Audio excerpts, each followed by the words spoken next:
আপনার একটা কথা কইতাম। কোন না? মানুষের ভাগ্য কত আজব, তাই না? হঠাৎ এই কথা কইতাছেন কেন? এই যেমন দেখেন, আমার কারণে আপনি মাইর খাইলেন, কই আমি ক্ষতিপূরণ দিব, সেখানে আপনি ক্ষতিপূরণ দিতেছেন। সবার ভাগ্যই আল্লাহ তাআলা নির্ধারণ করে রাখছেন, তিনি উত্তম পরিকল্পনাকারী। তাও আপনার ডর করে না যদি আপনার লগে কোনো অঘটন ঘটে যায়? আল্লাহ তাআলা বলছেন, যত বড় বিপদই আসুক না কেন বিপদে ধৈর্য ধারণ করতে। ধৈর্যশীলদের আল্লাহ তাআলা পছন্দ করেন। মানুষ মানুষের সামনে দেখা বিশ্বাস করতে পারে না, আর আপনি আল্লাহরে না দেখা এত গভীরভাবে বিশ্বাস করেন। জি, আমি বিশ্বাস করি, এবং আমি এও বিশ্বাস করি যে তিনি এক এবং অদ্বিতীয়। এখন আপনি কিছু মনে না করলে আমি খাবারটা খাইতে চাই, আমার অনেক খিদা লাগছে। আচ্ছা, আপনি তাইলে খান, খাওয়া শেষ হলে পেট দিয়ে আইসেন। জি আচ্ছা।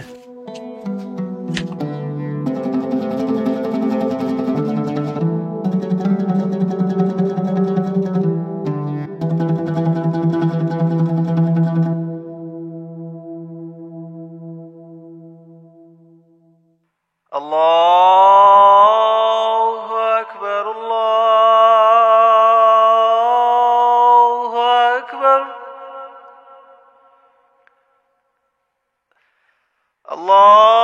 আল্লাহু আকবার, আল্লাহু আকবার।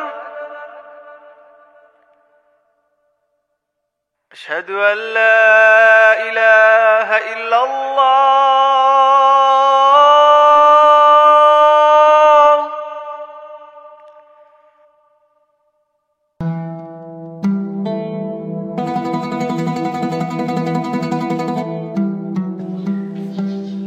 গেট তো বন্ধ, ছেলে চাচাকে এখনো উঠে নাই, আজান হয়ে গেছে।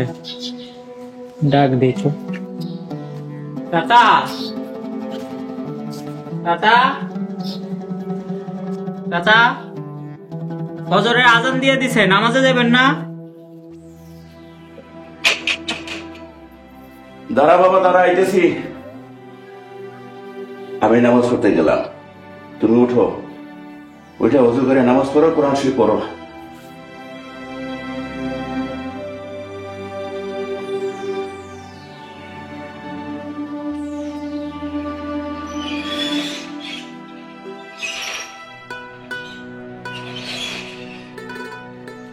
আসসালামু আলাইকুম চাচা। ওয়ালাইকুম আসসালাম।